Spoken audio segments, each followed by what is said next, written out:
I did want to film this outside to give it more of an outdoorsy feel, but it's been absolutely hoying it down, everywhere soaked. There's Darwin.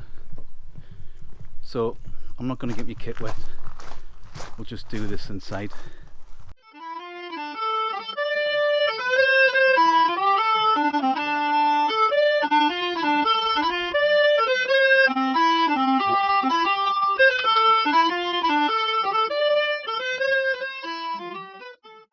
Hiya, it's Graham here. I'm lazy, I don't like hauling heavy loads up hills. I'm not the fittest bloke, and I often go camping with lads younger and fitter than me, and they're often louting up the crags ahead, and I like to try and keep things a little bit even. I like to keep my pack weight down, and I just wanted to show you what I've got in my summer bag to keep the base weight under 4 kilograms. It's not super ultralight, because I'm hit with a double whammy of, as well as being lazy, I don't like a lot of discomfort. So this to me is a proper balance of comfort but not hauling massive loads. I'll show you what's in it. So just very quickly before I go through each item individually, I've got a cheap eBay Nature Hike pillow. I've got an aegismax G1 sleeping bag rated to 4 degrees. I've got a montane trailblazer 44 rucksack. I've got a montane ultralight windproof thing, still got a hood and a chest pocket. I've got a Nordisk Telemark 1 tent. I've got a Berghaus Pro Peak sleeping mat. I've got a Primus lite stove, a titanium mug, a 100-gram gas bottle. I've got a windproof lighter. I've got a opinel knife. I've got a Petzl Bindi head torch. I've got some earpods, and I've got my spoke. To me, the big four mean the preeminent thrash bands that emerged from the 1980s, Metallica, Megadeth, Anthrax and Slayer. But the big four are also the 4 main things you take out while camping. It's your rucksack, your sleeping bag, your tent and your sleeping mat. So we'll start with those. This is the rucksack I use most of the time. It's a montane trailblazer 44, comes in at 990 grams. It's a cracking rucksack. I think it's got a bit of race pack DNA, and it's got these big chest pockets on the straps, which are absolutely great. It's got loads of pockets and a big mesh and a roll top, and it's really light, and it's good enough, big enough for winter use as well. I really rate this rucksack. I like it a lot. Come on, Darwin, I'm trying to fill him. Good lad. I've got this aegismax G1 model sleeping bag, which was a bit of a gamble, to be honest. It's basically an AliExpress special, but when I got it I was really surprised, if not a bit shocked at how good a quality it was. It's a claimed 800 fill power, and I wouldn't really dispute that from what I've seen of it, and it only weighs 722 grams. It's rated to 4 degrees, so it's definitely a summer bag, but I love it just because of the quality, and it was a really good price as well. I mean, it was still a gamble. I still paid 80 or 100 quid, but for a bag that quality, that's great.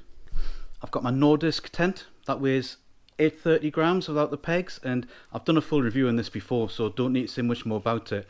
It's just extremely light for its class, pitches very easily, is great in the wind, and suffers from a little bit of condensation.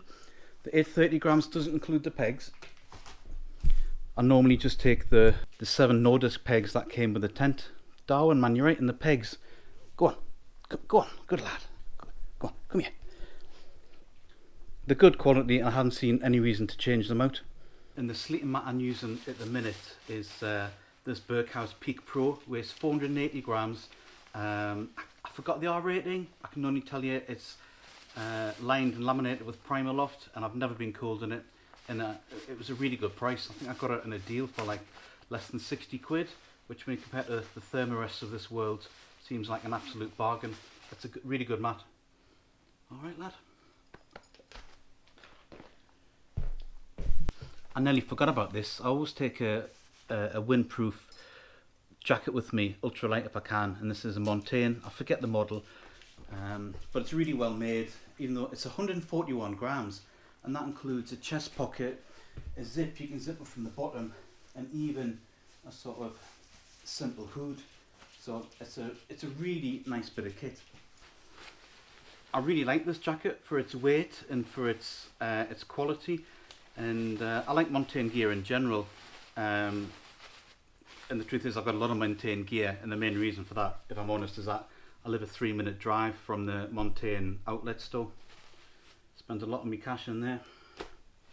But of course, that's not all I take, and there's a few other bits and pieces as well.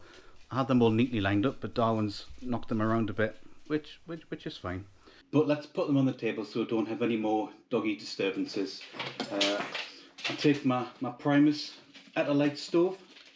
It includes a lid that you can, it double functions as a small cup. It includes the pot stand and the main burner and the main pot.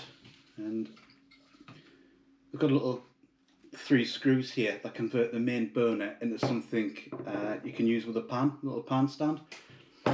And that weighs at, checks notes, 430 grams for the whole lot. But of course, it has to come with the gas canister as well. And if I'm going lightweight, I'll take a 100-gram gas canister. It's enough for a weekend, and they don't weigh 100 grams. There's just 100 grams of gas. You've got to account for the weight of the canister as well. So I've just weighed this, and it's actually 188 grams. And I guess it'll go up or down depending on how much gas you've got in there. I don't like getting my fingers sloppy, so I'll take a spoke with me. And these plastic spokes are great because they only weigh 9 grams. They do. I mean, they've got a knife edge here, so they do have a tendency to, you know, you can end up looking like the Joker. So you've got to be careful with those. I take a lighter out with me. This lighter is windproof, you know, because you get wind outside. And this weighs, checks notes, 32 grams, and it's got a fair bit of gas in there. I like to take a pocket knife out with me, and if I'm going light, the Opinel is one of them. I promise I'm going to stop dropping stuff. It's because I'm nervous. I'm on camera. An Opinel. It's a lovely thin blade, really elegant knife, very light. It's well used, as you can see from the blade.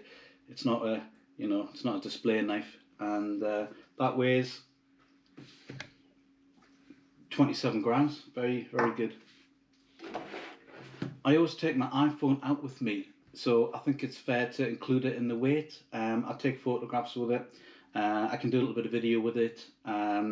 I've got the Ordnance Survey app, which is dead handy, and that weighs 173 grams. Oh, also for podcasts. I've got a titanium mug. I like titanium because if you want to warm your drink back up, you can just very carefully stick the whole thing back in the stove. So this weighs 71 grams without a lid.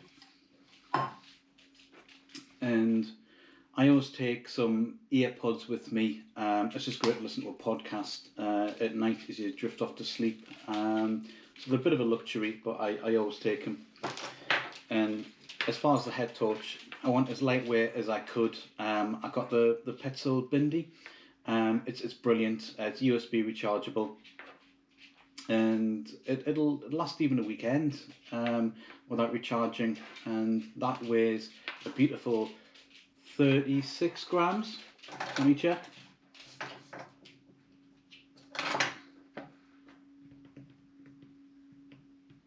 Yeah, 36 grams. And I usually wear that as a sort of necklace. So it's there and available all the time. So they're the little bits and pieces that I take with me.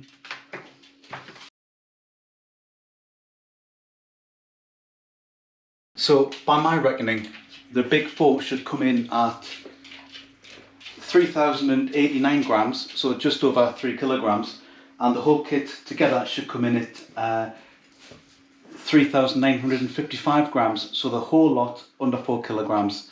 Let's just see if that adds up in the real world. So I said that would come under 4 grams. No, I didn't, because 4 grams would be really light.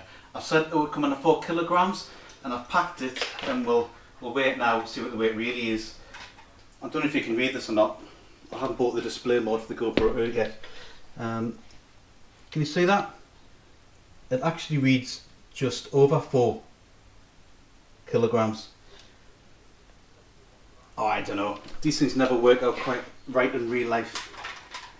And these scales are harder to read than a digital readout. So it's either slightly under 4 kilograms, 4 kilograms, or just over.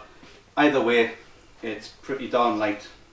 And it suits an old man's way of camping.